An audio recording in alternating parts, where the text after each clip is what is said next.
Supplement you. Madam Presiding Officer, I thank you for this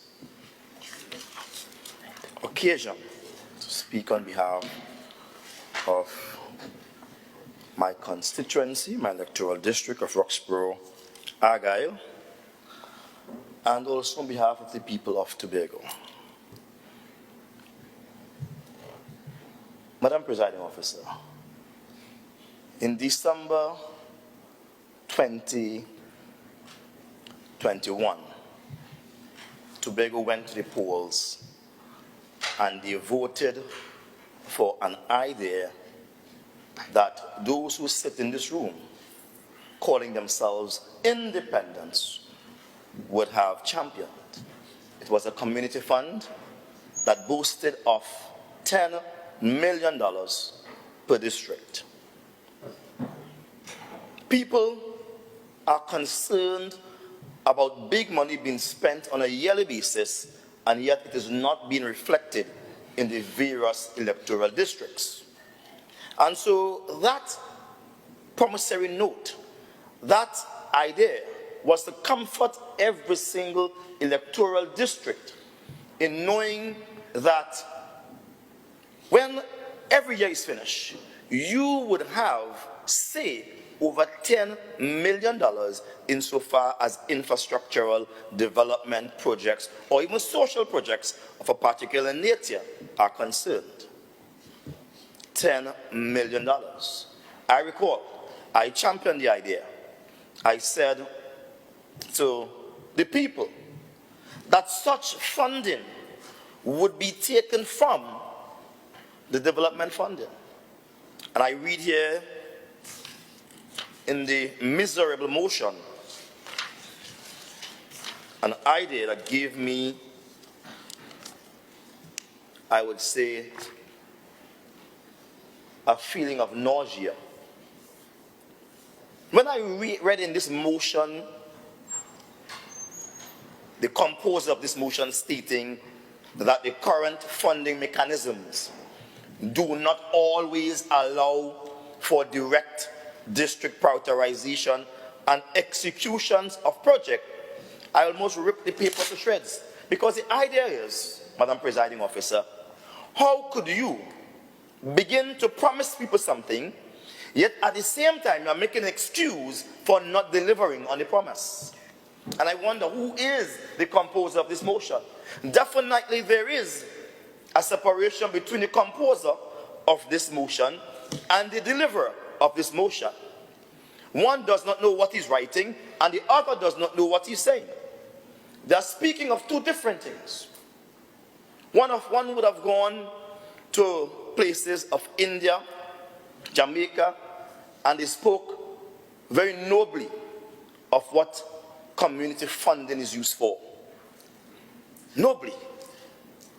And then they came to Tobago and began to speak nobly also of what this money should be used for and what it should not be used for.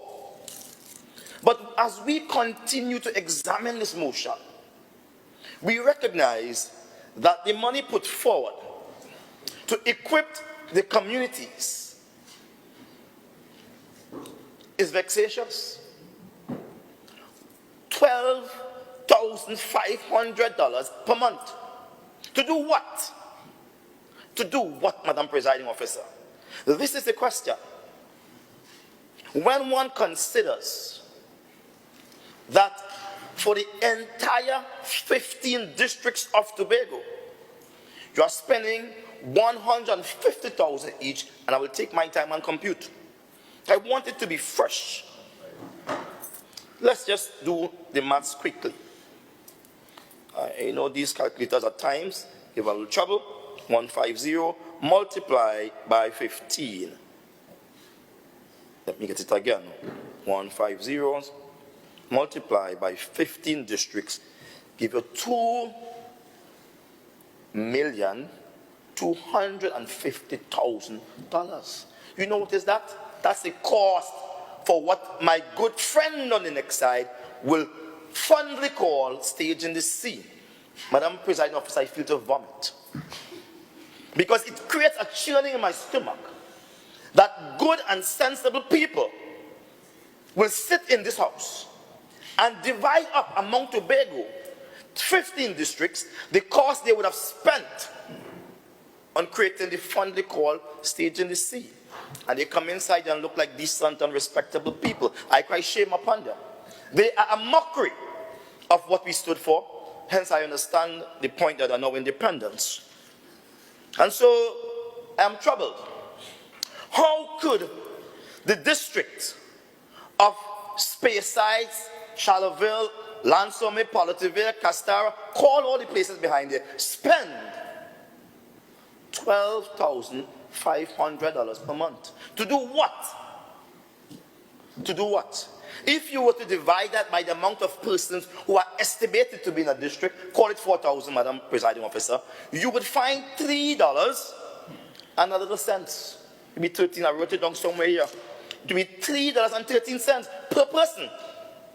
Per person, if it is 4,000 per district. And if we were to say we're going to hire 2 persons and place them to work in my good friend across there who would charge of, we call it works, division, and we were to pay them $6,000 a month, which is basically reasonable. Anybody under that is really working for poverty salary, or what we will call, it's like money that doesn't make sense. All right? Subsistence wage. Anybody who works for anything less than that is a subsistence wage. But let me say to you, $6,000 could only hire 2 people. 2 people with this for a year. But that is not the bad part, you know.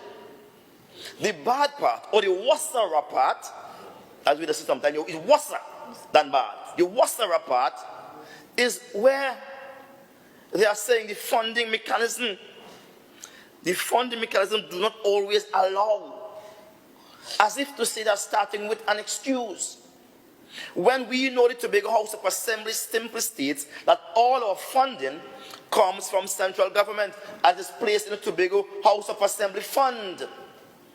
And they have no problem with drawing on that fund, because they've been using the fund willy-nilly to do all types of insane and uncalled for projects. But again, what do they care? The modus operandi of my colleagues is simply, I'm an independent. I don't care. It's all of us for ourselves and God for us all. Every man for himself and God for us all. That's what they operate by. There is no sense of commitment to the people of Tobago. No sense of commitment. And so I stand here today and I'm asking myself, what could $12,500 do per month for the Roxborough Argyle district? Yeah? For the Scarborough, the whole district. For the Wim, Darrell Spring, whatever, district. What could it do for Plymouth district? What could it do for those districts? Nothing. It can do nothing. It's a mockery. And then you're telling them, you may not even get it because of the funding requirements. As I stand here, I learned today that several persons who are not even paid their salary. Persons in Tima and persons elsewhere who have not been paid their salary. As I stand here today, I've read the papers this week, the Business Guardian, and on top of that, Madam Presiding Officer, they are saying that money is running out from the Tobago House of Assembly. And I'm saying, well, we expect money to run out, because the way they're spending money is like someone who has turned on the tap, which comes from a tank, and you leave it up on and think because the pressure heavy, the water will never run out. It's a tank. It's a finite source. And if it's a finite source, Madam, I hear something like thunder in the background. Could you please use your magical powers and snap that thing for me, please? Members, we are guided by the standing orders of this House. Please allow the member to continue his presentation. Thank you, Madam Presiding. Continue, Mr. Duke. I understand it, you know. I understand it. We are concerned in Tobago right now that this motion reminds me of a scripture. And I know some people tell themselves that they are plasters, right? But this motion reminds me of a particular scripture. 2 Timothy chapter 2, verse 5. Having the form of godliness, but denying the power thereof. Having the form of something, but it doesn't have the effect of that thing. We will call it a generic drugs, if I want that. Yeah, the same thing. This one cheaper. Or a look-alike. Or I resemble it. Or simply called an imitation. This is an imitation, Madam Presiding Officer. This is what it is. But the man who, God forgive me, let's see that. They could have chosen no better presenter of this than the person who delivered this. It's in keeping with who they are. Best motion for him. The script doesn't end at chapter 5. No. At verse 5. It speaks about having the form of godliness, but denying the power thereof. And I'll just stay there. A word to the wise is sufficient. Today, Tobagonians are asking, where are the jobs? The $10,000 which I promised Tobagonians as the leader of the PDP was supposed to provide jobs. Madam Presiding Officer, there's a thunder or some dog down in that corner. Could you please get the pet people to remove the animal from that side? Thank you. Members, standing order 44, please. Assemblyman Duke, Thank you, Madam Presiding Officer. Guiding you with the names. Well, I heard a howling on that side. Trust me, I didn't look. But I heard, again, I'm hearing the barking. I'm hearing the barking again, Madam President. There have to be a dog on that side. Listen. There is a dog on that side. Excuse me. Members. There is a dog on that side. I hear a bark. Members.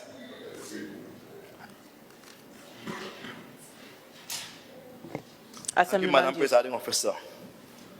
We may need a pet detective inside here soon. Assemblyman Duke. Thank you, Madam Presiding Officer. Thank you. And so, we promised the people of Tobago $10 million.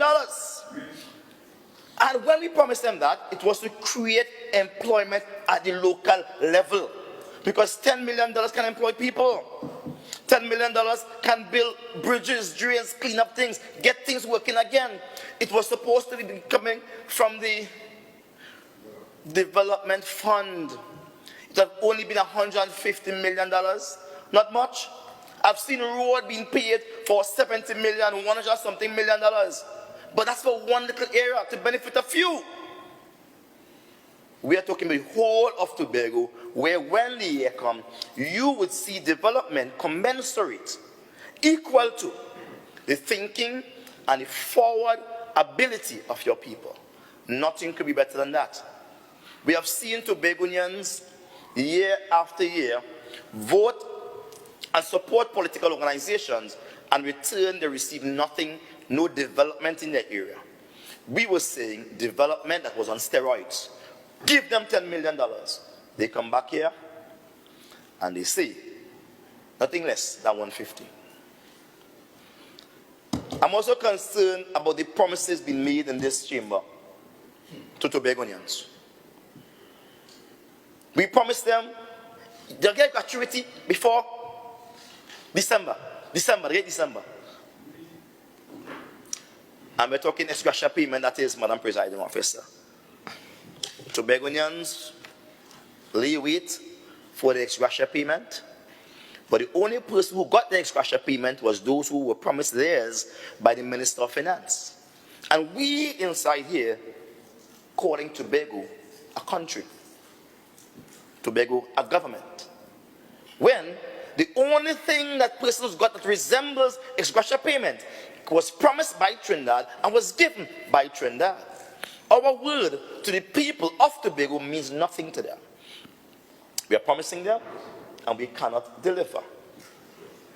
We are talking big, creating hopes, and we are letting them down. Madam Presiding Officer, it is my belief that this 150 paltry as it is, small as it is, will be another ruse, will be another maverick trick, something that you will see on this hand, and then it will disappear, and they'll pull it out through their sleeves. We need to end that. Tobagonians are expecting more from those who hog up office and hold on to it and wouldn't give it up. Because clearly they have lost their mandate based on the civil net evaluation. Anybody at 20% should resign and call for a fresh mandate. But they are holding on to power, is all they have. There's nothing for those persons to go back to. Madam Presiding Officer, I see you pulling your mic. And I'll pull mine a little closer too because I want to wrap up. In wrapping up, I will say the motion, while it bears the resemblance of something noble, of something good, while it reminds the people of the 10 million that we spoke about, something substantial, something that would have really been managed by what is called a community council, that which represents every strata of our society. And so when we sit down to discuss, it will be a full discussion, open and transparent, and then it will be chaired by the assemblyman, so it gives him the right to interact with his constituency or his electorates and make proper decisions. We are now seeing water down, trickle down to muddy water. I want to close by saying all mutual funds are not the same, and it may be time for us to call a fresh elections because clearly my friends on the other side have run out of ideas. I thank you, Madam Presiding Officer.